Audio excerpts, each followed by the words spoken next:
Page number 68।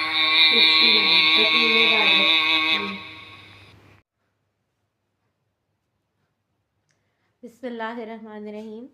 अस्सलाम वालेकुम students. Class 5 नदबाने उर्दू, पेज नंबर 68। आज हम तफ़हीम इबारत करेंगे। तफ़हीम इबारत में आज हमारे पास है आज़ादी एक नेमत।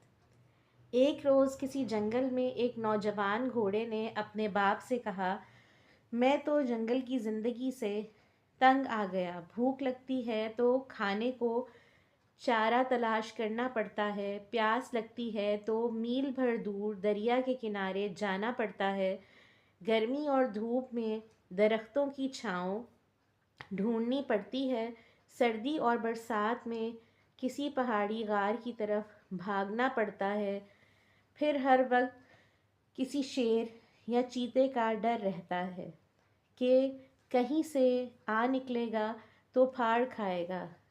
मैं शहर जाना चाहता हूँ, वहाँ जाकर किसी तांगे या यक्के वाले के पास आराम से रह लूँगा। ना खाने पीने की फ़िक्र, ना सर्दी गर्मी का दुख, ना कोई दरिंदा हमला करेगा, ना बीमारी का खौफ, क्योंकि तांगे वाला आप ही हर चीज़ का बंदोबस्त करेगा। बाप ने कहा, मुझे तुम्हारी जवानी पर अफसोस है। मुझ बूढ़े की तरफ देखो। तुम्हारी बताई सारी तकलीफ़ें मैंने उम्र भर झेली, लेकिन कभी जंगल से शहर जाने का इरादा नहीं किया, और तुम तो जवानी ही में घबरा गए। अहमक, याद रखो, आज़ादी बड़ी नेमत है और इज़्ज़त बड़ी चीज़ है। तांगे के घोड़े दिन भर काम करके खाते हैं, चाबुकों की मार से उनकी खाल उधड़ जाती है, मनोबोझ खींचते हैं और कहीं अपनी मर्ज़ी से आ नहीं सकते, ना जा सकते हैं। यहाँ जंगल में ना हमें कोई मार पीट सकता है, ना कहीं घूमने फिरने से रोक सकता है। क्या तुम पर क्या तुम पाबंदियाँ और मार पीट चाहते हो या आज़ादी? याद रखो, ग़ुलामी की ज़िंदगी मौत से बदतर है। अच्छा जी, यहाँ पर जो है वो तफ़हीम इबारत की हमने रीडिंग की है। तो तफ़हीम इबारत में हमने क्या पढ़ा? तफ़हीम इबारत में हमने ये पढ़ा कि एक घोड़ा जो है वो अपने बाप से गिला करता है कि उसे जंगल में की जो ज़िंदगी है उसमें बहुत सारी तकलीफ़ें हैं, परेशानियाँ हैं, कि उसको खाना ढूंढना पड़ता है, बारिश हो तो किसी जगह को ढूंढ के अपने आप को किसी गार में जाना पड़ता है। और उसकी क्या ख्वाहिश है? वो चाहता है कि वो शहर आ जाए और किसी तांगे वाले या यक्के वाले के पास जो है वो आराम से ज़िंदगी गुजारे। लेकिन उसका बाप उसे शहर में जाने के नुकसानात बताता है और ये बताता है कि जंगल में रहने के कितने फ़ायदे हैं, और जंगल में उसको आज़ादी हासिल है, जबकि शहर में उसको ना तो आज़ादी होगी और उसको वहाँ पर मार भी पड़ेगी। तो इन यहाँ पे इसके सवालात दिए हुए हैं, इनके जवाबात जो हैं वो हमने यहाँ पैराग्राफ में से ही तलाश करने हैं। पहला सवाल है, नौजवान घोड़ा जंगल की ज़िंदगी से क्यों तंग आ गया?